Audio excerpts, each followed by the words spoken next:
Aujourd'hui, nous sommes sur la commune de Valbonne. Notre action portée par le département des Alpes-Maritimes, les sapeurs-pompiers et l'ensemble globalement des communes de notre beau département maralpin nous conduit à aller vers les populations pour les sensibiliser à l'usage des défibrillateurs.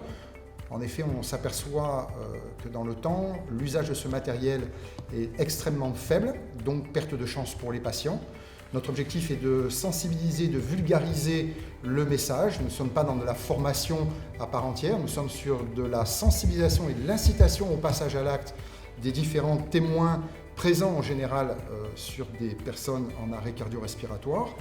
Aujourd'hui, la défibrillation précoce et le passage à l'acte des différents témoins permettent d'augmenter de façon significative les chances de survie de ces victimes, en leur faisant reconnaître de façon très simple une victime qui est en arrêt cardiaque, par le test de la conscience, en faisant du bruit, ensuite en allant secouer, puis de tester si la respiration est normale, régulière et ample, ensuite donc de porter l'appel en appelant le 112, que le numéro est marqué sur le visage. On a une bouche, on appuie sur la touche 1 du téléphone, on a un nez, on appuie encore sur la touche 1 du téléphone, on a 2 yeux, on appuie sur la touche 2 du téléphone, ensuite on décroche et on va se laisser guider par les personnels.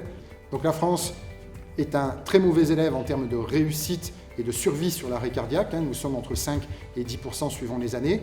Certains pays, notamment les pays scandinaves, les pays anglo-saxons, ont des facteurs 5, voire supérieurs en termes de survie. Ça veut dire qu'on sauve 25 voire 35% des victimes en arrêt cardiaque par l'action des témoins, par l'utilisation importante et facilitée des défibrillateurs à usage du public. Ce matériel de proximité, on peut le trouver déjà sur Internet en allant se renseigner sur des sites comme stainalive.org, qui est un site qui va répertorier les défibrillateurs. Cette formation est indispensable et tout le monde devrait le faire parce que ça sauve des vies. Les appareils, on les a, maintenant il suffit de savoir les utiliser, mais c'est rapide et c'est indispensable. On n'est pas à l'abri de rien, on peut croiser, même au supermarché, dans la rue, en marchant, on peut croiser des victimes, donc c'est important. Je m'attendais à ce que ce soit beaucoup plus compliqué pour utiliser le défibrillateur ou même à faire un mettre les gestes, les électrodes, etc. Et à la fin de compte, ce n'est pas compliqué.